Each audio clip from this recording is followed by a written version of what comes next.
attention. Have I talked about it enough these last few years? Our panelists. I'm a newbie. I'm a No, newbie no, to the yeah. area. No, everything was. Thank you so much for showing up to the College Republicans Turning Point USA event, The Case Against Socialism.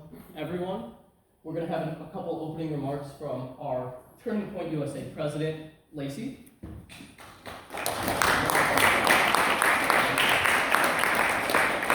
Thank you, John. Hi, everyone. My name is Lacey, as John just said, and I have a confession to make. I'm a conservative.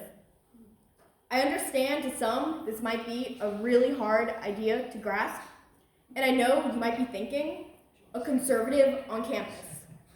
That's an oxymoron. But it's true.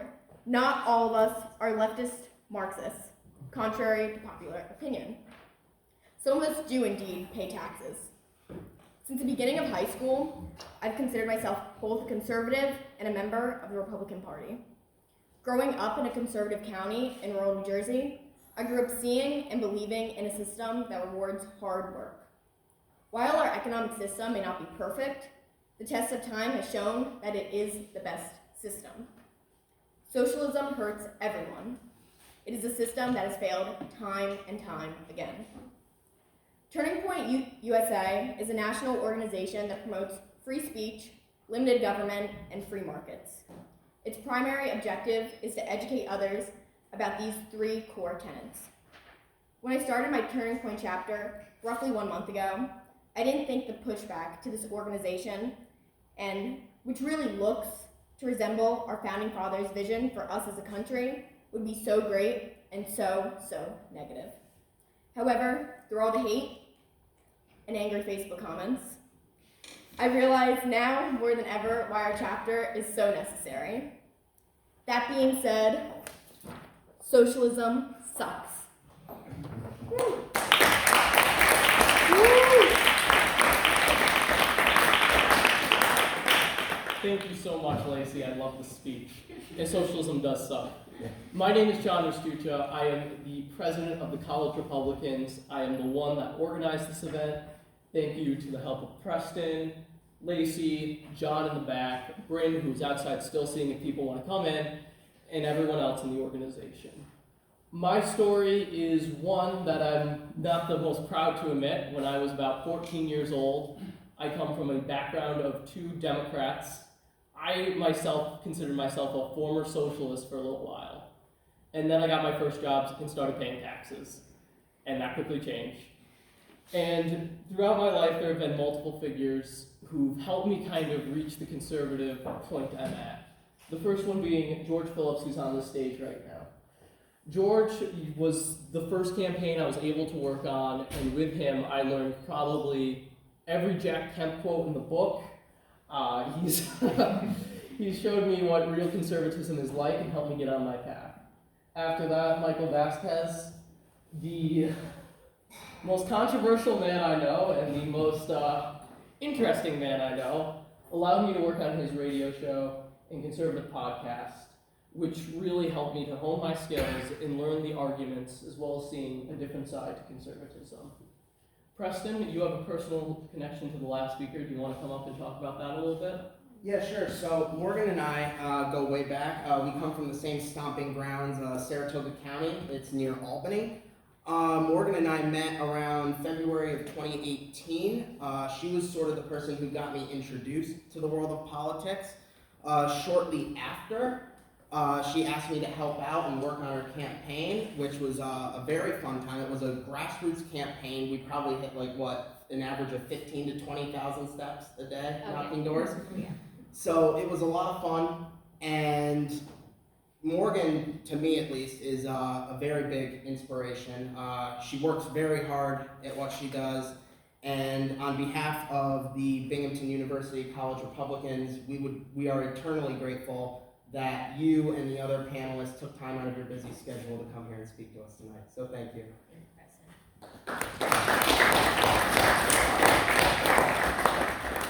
And the idea of this came from discussion with George and Michael and everyone else in the area and the local Republicans, because socialism is on the rise in this country, and we wanted to show why we have a case against it as young people. And this is supposed to be an open dialogue, so after they lay out their arguments, there'll be a Q&A section where you can stand up, ask questions, engage. We ask that you do be respectful. If you want to protest, there's public property outside. I absolutely support your right to protest us. I just ask that you do it in a public space. Also, the media is more likely to see outside than in this grand room. But, so how we're going to start out is we're going to give 10 minutes to each candidate to just lay out their case and arguments. The reason for 10 minutes is because Michael Vass tends to go to 20 to 30 minutes every time I talk to him, just for opening remarks. So, without further ado, Mr. Phillips, do you want to get started first? Thank you. Thanks so much. I'm George Phillips. As John said, I wanted to thank all of you for being out here. I wanted to commend you. I wanted to commend the former panelists. I've known Michael for a long time. Just got to meet Morgan here. So excited to be here with so many young people. You are our future. From surveying the audience here before, it sounds like many of you are on the, what I would call, freedom side. I think this should be the case against socialism and for freedom. Others of you might have questions here, and that's great. Let's have the debate. I'm a teacher by trade, and I teach at a high school here, locally, Seton Catholic Central. I also teach at Broome Community College. And let's have the debate. Let's also recognize that this is the most successful, the most prosperous country in the history of the world. And why are we that way? And where are we going in the future? You are the future. Some of you are accounting majors, engineering majors, poli-sci majors. Not everyone's going to go into government per se, but everyone, hopefully in this room, are going to be active citizens. And I hope we give you some arguments tonight where you can make the case to others. On the backdrop of this case against socialism, the argument that the socialists would make is the capitalists, those for the free market, are not compassionate. They don't care about the poor. They don't care about the less fortunate. I love to tell my stories. I'm running for Congress now, my family story. My grandpa was a dropout of school at about the age of 12. He worked as a laborer. He worked on the railroads. He became a labor union leader. He fought to get weekends off for the railroads. He was born on his family farm. He had a humble life. My dad was the first in his family to go to college. He worked at IBM. He had a good job. And I followed suit my summers in college. My first job was working in manufacturing at IBM, summers in college. So I saw workers there who were struggling to keep their jobs, who were getting laid off sometimes. And for all of you who are here at Binghamton University from other areas, you know we were the birthplace of IBM. You know that hard times fell. My family was always involved with social justice, volunteering at food pantries, and concern for the poor. There I was as a young man in Washington, D.C. I'd interned in Congress, and I wanted to go back to work. I was teaching in D.C. public schools at that point. And I walked out of Eastern High School, right by the old RFK Stadium where the Redskins used to play when they were good. That was a long time ago, when the Redskins were good. They've been good in a long time. And you could see the remnants of Lyndon Johnson's Great Society. All these experiments at saying, look, we are going to end poverty, we're going to have all these government programs. They were well intended, but 50 years later, over 50 years later, we look at the same poverty rate that we had, about 15% in the country, as we had when the war was declared on poverty.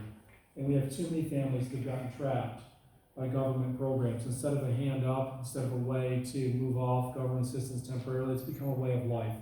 And we've had drugs and imprisonment and so many other things that have hurt from this welfare state. I mentioned I worked for a congressman. I served him eventually on a high level. He was the vice chairman of the House International Relations Committee. And I traveled around the world on human rights missions. And I can tell you freedom is on the march. And there's so many great examples for freedom that we see as we travel the world. I never forget being in Korea and Vietnam, the site of two of our great wars in modern American history. In Korea, there I was at the demilitarized zone where President Trump was recently, meeting with Kim. And they had broadcast waves coming out from the north. We love Kim, we worship Kim. A failed state, a miserable state, a torturous state, where people are fleeing to China because they're starving and being sent back and put in North Korean concentration camps. And then you see the free South Korea. I was with an American soldier, and that soldier was retired. He was giving the tour, and he said, my father was in the Korean War. His whole life, he wondered whether it was worth it. He almost died, so many of his friends died. He came back and he saw the free South Korea. It was one of the poorest countries in the world when he left. Today, it's one of the wealthiest. Why? Because of the free market. And look around the globe. Look at the protests we have in Hong Kong now. You know the history of Hong Kong. On the Freedom Index that Heritage Foundation does, they're the freest place in the entire world. That's because England made them so and allowed them to prosper with the free market. Now that's being tested by China. Why has China risen? It's because it's opening up its markets. Why was Vietnam rising when I saw them? Because they're opening up their markets. The free market is what creates wealth. And so I've done a lot of economic policy work. I've worked for the Jack Kemp Foundation. Jack Kemp was a Buffalo Bill star who spearheaded the Reagan economic agenda. My favorite quote for Kemp is, "There's no limit to what free men, free women, and free markets can accomplish." We see that in the American experiment. We see it in New York State struggling because of too much government, too much socialist ideals here. We see it around the world. Freedom truly is on the march. I've also been the regional director of a group called Reclaim New York. We have in Binghamton here the highest property taxes for value of homes in the whole country. If we go to downstate, if we go to Westchester County, someone from Westchester here, I heard Rockland, Putnam, Westchester, we got some Westchester here. Average property tax is $15,000 a year in Rockland County. Why is it failing in New York? Why are so many great young college graduates from this fine institution leaving? Why are so many other young people and families leaving our state? These are the questions I want to lay out. Here's some ideas to talk to friends about this issue. We're on a college campus, and John has mentioned this. He'd mentioned this as well. Oh, there's just so much progressives and socialists and professors here. I would start off, if I was talking to a majority socialist, and there may be some here, do you like freedom? You're college students. I bet every one of you would raise your hand if I said, do you like freedom? And are you making economic decisions throughout your life, and is your decision to be here, and your major, and your job path, an economic decision? Yes, it is. You chose this fine institution because you said, look, this is where we get the most bang for my buck. I may have gone to Colgate or Cornell or somewhere else and paid more, but I would have had more debt. I may have chosen a different career path, but that might not be as economically feasible. And then point number 3, you love freedom. You're making economic decisions. You all have done well getting at this fine institution through an incentive-based system, haven't you? From the first day of kindergarten, you were told, hey, if you do well, you're going to get a star in your paper. And most of you have good parents and good families. You said, well, if I do well, I'm going to get a chance to go to a good college. If I do well in college, I'm going to get a chance to do a good job. If I work hard in that job, I'm going to be able to get ahead. That's incentives. Socialism takes away freedom. It takes away our choices. It takes away our economic decisions. And it takes away this initiative system. This is the core of who we are, of Americans who came from colonial times with just the shirts off their back, who said, if we work hard, we can get ahead in this country.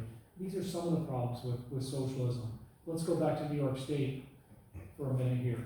There was a book written, co-authored by Art Laffer, who's going to be here on November 18th. 7 o'clock, and you're all going to be here and bring 5 friends, right? Because he's the father of supply-side economics. Trump's former economic advisor. Reagan's economic advisor. Yep. And we'll talk more about him, but Art Laffer wrote this book called The Wealth of States.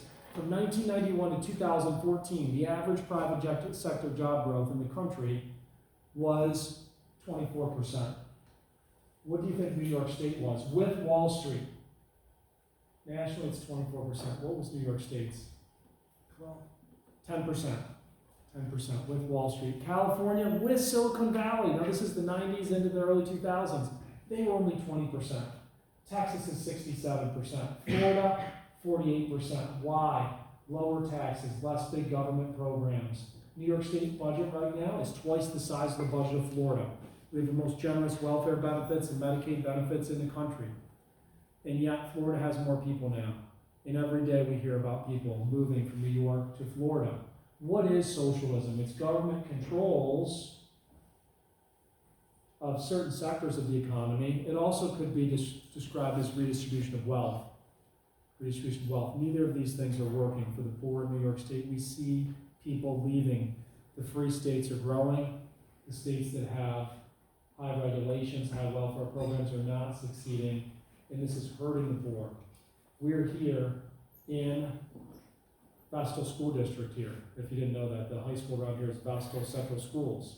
And I want to talk about 3 markets in the United States that are inefficient. We're not pure capitalists in the United States. We do have regulation. We do have redistribution of wealth. We're 12th on the Freedom Index that I've mentioned here. I want to talk about 3 markets in America that are very inefficient. 3 issue topics that are very inefficient. The first is education. Would you believe in New York State right now, public schools are spending $21,000 a year to educate students K through 12. We have the 15th best schools. Why is that? Because we're taking the funding for schools out of a private sector, incentive-based system, and schools are constantly getting more money from the state, constantly raising property taxes here. I'm not saying schools aren't doing some things well here, but the fact that we're spending the most in the country, we have the 15th most efficient schools, it shows where the market is not working, the efficiency is not working. Why $21,000 a year? The government's very involved in education, we have a very inefficient market. What about healthcare? I mentioned I was regional director for Reclaim New York. What do you think the average family healthcare plan is right now in this country? Average family healthcare plan. Economics majors, poli-sci majors, throw a number out there. John, you were close last time. I'm sorry, I missed John's the question. behind you. What's the average family healthcare plan in this country right now? How much does it cost? The average family, Healthcare plan. approximately $20,000 a year. You're exactly right. $20,000. Am I running over on time? You ran out of time, yep. Okay, can I finish Yeah, up? absolutely, finish up your final thought. My plan is $30,000 a year. There's so much government and healthcare, and it makes the market very inefficient. That's why we have inefficient plans here. If you look at the idea of the socialists to go from single payer healthcare, what's happening with the Canadians? They're going to Buffalo. They're coming across the border to get healthcare because the waiting lines are so long. Welfare is the next market. It's very inefficient. As I mentioned, it's not a market, but we have a 15% poverty rate, the same as it was. Billions of dollars in spending later in the war on poverty. We need to embrace the freedom agenda. I know our co-panelists will talk about this more. I'd like to close just with the favorite quote of mine from my mentor, Jack Kemp. There's no limit to what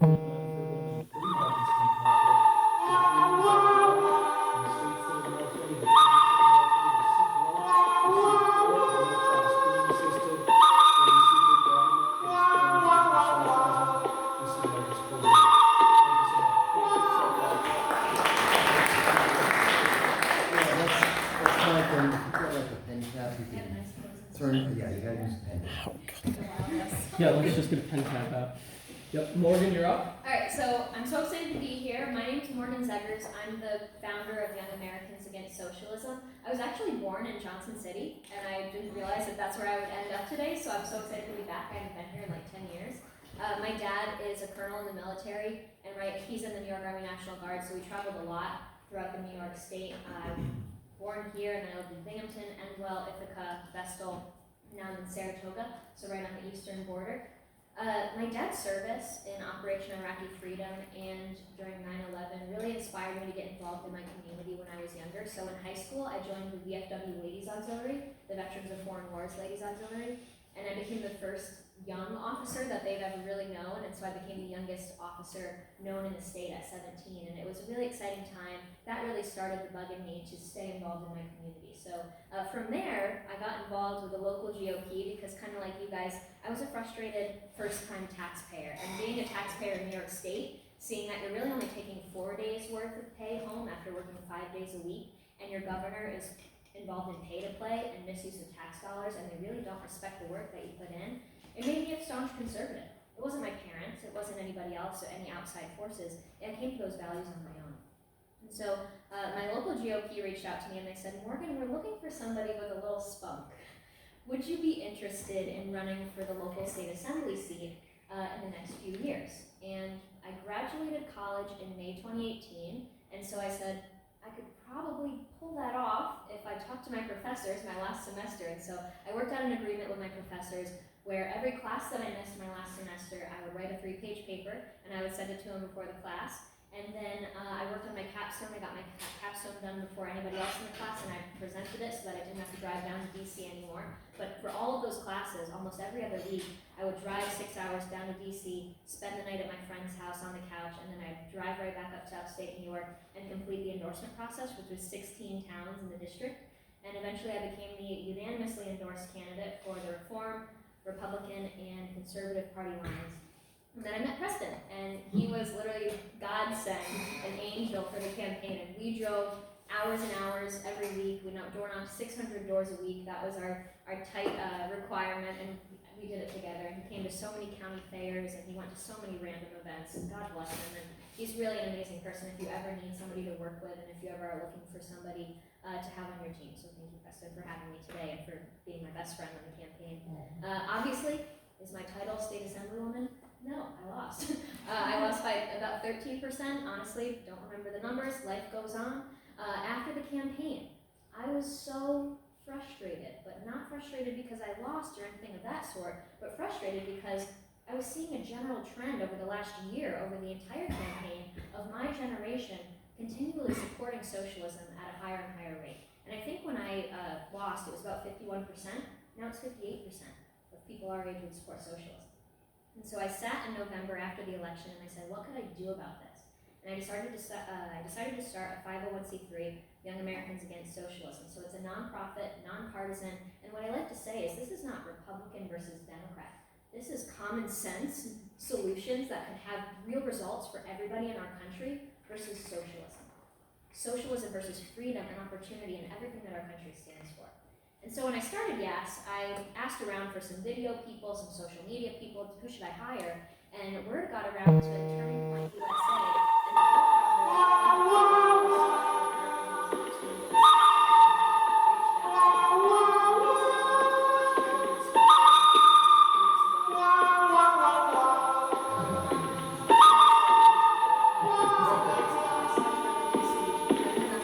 after he got off stage, and I said, you need to start a youth group.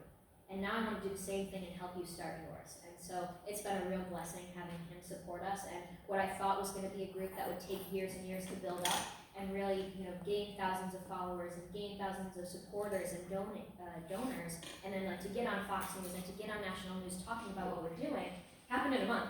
And so we launched it on August 15th, and it was insane. We have hundreds of thousands of views immediately, the first videos that we posted. We have 40 million impressions on our educational content on social media already. I've been on Fox News. I've been traveling the country speaking. I mean, I don't even live at home anymore. I moved out of my own apartment because it didn't make sense anymore to pay for an apartment that I wasn't living in. So it's been a wild 3 months now since August, and it's been really exciting.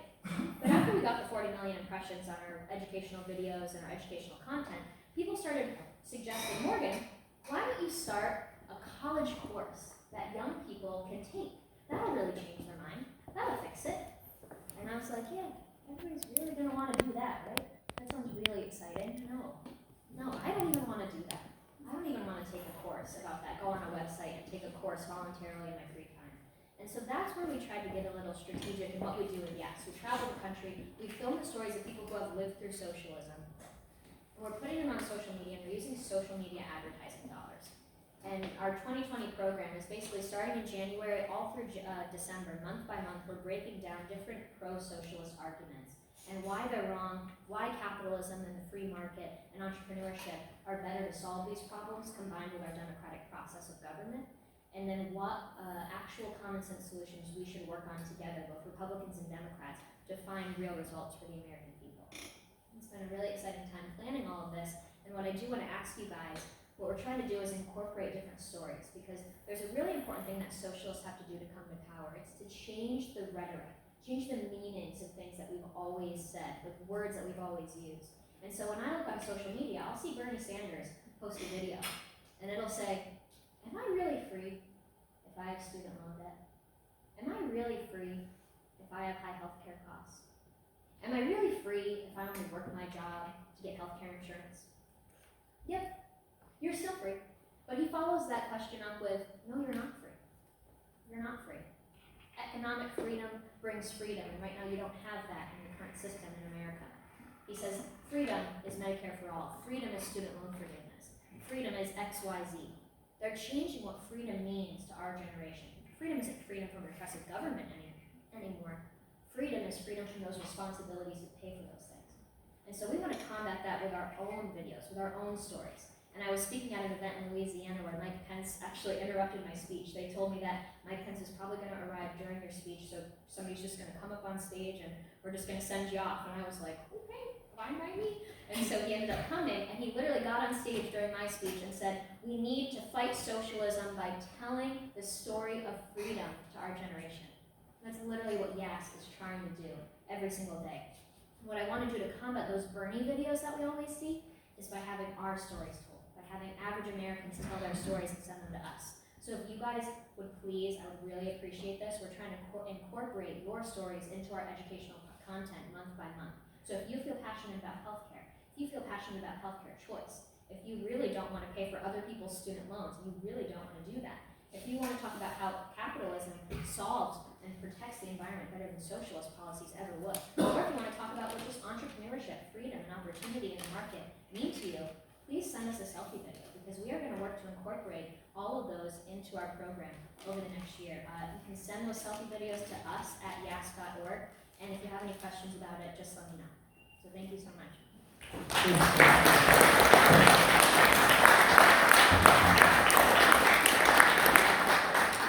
8 minutes. All right, Michael, you ready? Of course. First of all, let me start off with I apologize both to my co-panelists and to everyone here. I know you keep hearing it. By the way, it's the good, the bad, and the ugly. And it keeps going off because in the rush to get here, coming directly from my job, literally, went door to door, went from the job, changed, came right in here for you. Didn't stop to think that in recording this, I should probably turn my phone down. Something we all do, so I do apologize for that. But you know, that brings up something really interesting to me. Freedom, choice, opportunities that you don't get outside of the kind of democratic, representative governments that we have, that the West has, in places that aren't socialist. Now, my colleagues here, brilliant people, and they have wonderful insight. And there's only one reason why I'm on this stage, because I'm not running for Congress. I am not someone who can speak before Vice President Pence, though I would like to try. No, I'm just a regular guy. I work, just like many of you. Went to college, didn't get a good degree. I am not brilliant by standards of at least the left, anyway. No, the thing that makes me very different is something that you don't hear from the left, ever. How many people have ever lived in Moscow? How many people have lived in a socialist nation? Let me qualify. I do not mean, did you go on a vacation, spend a day or two or a week in a socialist nation? I'm not saying, are you a mega star, mega millionaire who got a wonderful package escorted everywhere through a socialist nation so you could come back to America and say, it was the best thing ever? No, I'm talking about being a real person living a year and a half, day in, day out, in socialism. I have. Да, я знаю по-русски, да. Я сказала очень плохой сейчас. Yes, I speak Russian. And I speak badly. Because I live in America. But I learned Russian when I was there. I lived every single day. In your storybooks, you may recall, there was something called the coup attempt in Moscow by the RFGC. I was there. I watched the tanks roll down the streets. Now, the only reason why I'm bringing that up, very simply, is because every single person who's ever told you, you should be a socialist. Socialism is great. We're going to sell you socialism. Has never actually lived in socialism. Every single one of those people, ask them time and time again, have you been in a socialist nation? Have you lived in a socialist nation? Have you given up your American citizenship to go and become a socialist? And if it is more than 3,916 people in 2017, they are lying to you, because that is the exact number of people who gave up American citizenship to leave everywhere else in the world.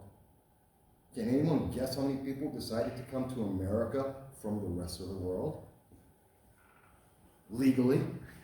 Forget about the illegal. Legally. There isn't a nation in the world that doesn't have roughly 10 times as many people who are trying to get in as people who are trying to leave. Yet somehow in the media and entertainment on college campuses, we are told socialism is the greatest thing and everybody should be behind it. If it is such a great idea, why are people coming here when we're not socialists? I can tell you why. Because I lived it. Because nobody likes to wait literally 8 hours to go to McDonald's because there's only one in the country. That sounds absurd, doesn't it? That is a reality. Because no one wants to live in a country where because the government said they will protect you, they are socialists and you will be okay. You will get health care. You'll never have to fear. Except 2.5 years later, after they've taken away your guns, 2.5 years after they have taken away your choice in medication and health care, the government goes around and kills everyone, a bunch of its own citizens. And where do I get that from? New York Times, talking about Venezuela over the last 2 years, killed 5,276 of its people. Article came out 2 months ago. And healthcare? Well, let's think about it. In the last year, measles, mumps, communicable disease that has been eliminated in the United States, the wonderful capitalist country that helped figure out how to get rid of these diseases back in the 50s, have come back in South America, mostly in Venezuela, and have spread into the other countries surrounding it. Where did I get that idea from? The CDC. In fact, if we actually look at the evidence that is out there and the reality of people everywhere, we come up with the same thing. The argument isn't, is socialism better? The argument is, why would you ever consider it? What are the successful socialist countries that we can talk about? And I would love to hear questions about this, and let's talk about this. Russia, China, North Korea, Venezuela, Cuba. Is anyone thinking these are great vacation spots that you want to go to? Should we keep going down the list? Cambodia? I mean, where do we stop and we suddenly go, hey, that's a country that isn't imploding. That's a country where people have the freedom to actually even get on the internet to see this conversation. Not that they can talk about it.